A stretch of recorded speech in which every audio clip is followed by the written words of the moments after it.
So Geoff, why is it important that Stand Up to Racism help lead the intervention to give solidarity to refugees in Calais? Stand Up to Racism has been around for a few years, and we've taken hundreds of people from Birmingham to London for the UN Anti-Racism Day, but particularly over the refugee crisis we've been involved in providing solidarity for refugees, and this is the third visit now from Birmingham, and it's very exciting that a group of teachers and one doctor is coming with us to the camp. We've brought students previously and a mixed group before that. But it's very important that we try and build concrete solidarity between constituent groups of people in the city. So I'm hoping while we're there we'll be able to introduce teachers to the school and to the library so that teachers can build a real understanding of what people are experiencing in the camp. Teachers will be meeting children because unfortunately there are more children in the camp. Last weekend when we went, we took a massive delegation from Britain, but one of the things that we noticed were there were a lot more children and women in the camp than there were previously, and in fact the camp has doubled in size to over 6,000 residents. So the group of teachers that we're taking are supported by the National Union of Teachers.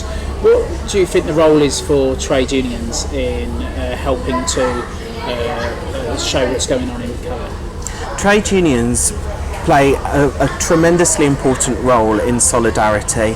It's been the tradition of trade unions from the very, very beginning, but unions are uniquely placed. They're one of the most democratic institutions in society. In Britain there are millions of trade union members.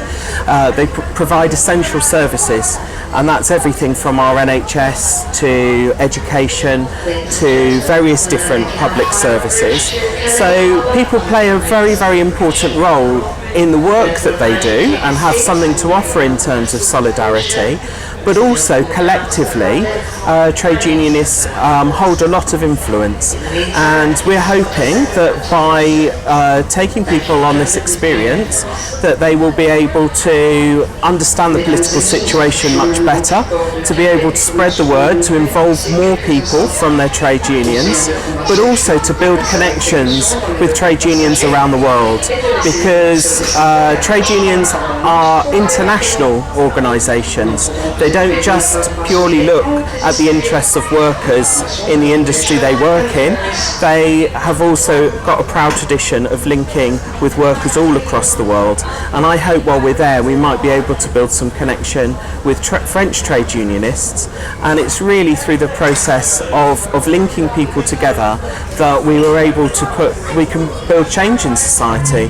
Almost everything that's happened in our society in Britain and across Europe is because trade unions have fought for it, whether that's workers' rights or whether that's civil rights. And I hope that through this experience we will be part of a journey that sees the liberation of those refugees who are in an awful situation. How can it be that in the 21st century, in the centre of Western Europe, that we have slums between Paris and London, some of the richest societies in the world, and yet people are suffering, that they haven't got proper amenities, they haven't got somewhere safe and warm to stay, and only by spreading the word, it seems, because Cameron's not taken sufficient interest in this, we can actually see a change in the situation. Over the last few months, we've seen a change in how Stand Up to Racism has focused this activity. When we had the election, there was a lot of activity around the effect of UKIP in the election, and now the main focus around refugees. What's happened in Britain over the last few months to make that change?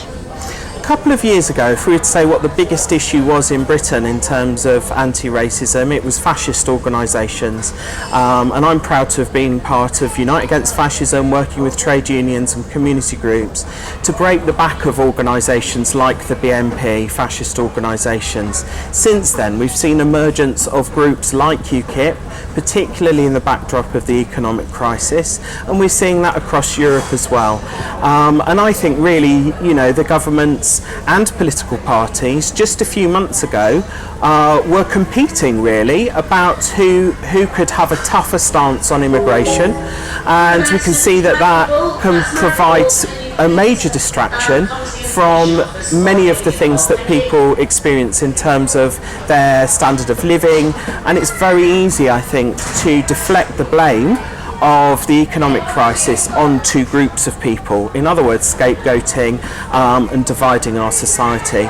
So Stand Up to Racism's played a very, very important part in that. But things have changed dramatically since then. In the lead up to the general election, you saw the competition between major parties competing on their tough stance. Now we've seen a debate emerge about a different kind of society, and I think we've got to be honest that that's really come about because of a change in leadership in the Labour Party and Jeremy Corbyn. And I'm very proud that Stand Up to Racism held a demonstration of 100,000 people in London that was made up of people all across the country, but also their demonstrations in every city. The first act of Jeremy Corbyn as the official leader of the opposition was to speak at that rally and to show solidarity with refugees. Now it's a situation where we can say that over a third of people in Britain have been involved in some way in supporting refugees. That was in The Independent a few weeks ago. A small town in Malvern, not far from Birmingham, so in the West Midlands, over half of the population there wanted to see refugees being welcomed in Malvern. This is a small conservative town. Our role really is to make sure that refugees and migrants aren't demonised, they're not dehumanised, and that people can see the human connection, and that actually it's possible for us to look after people in what is the largest crisis since the Second World War.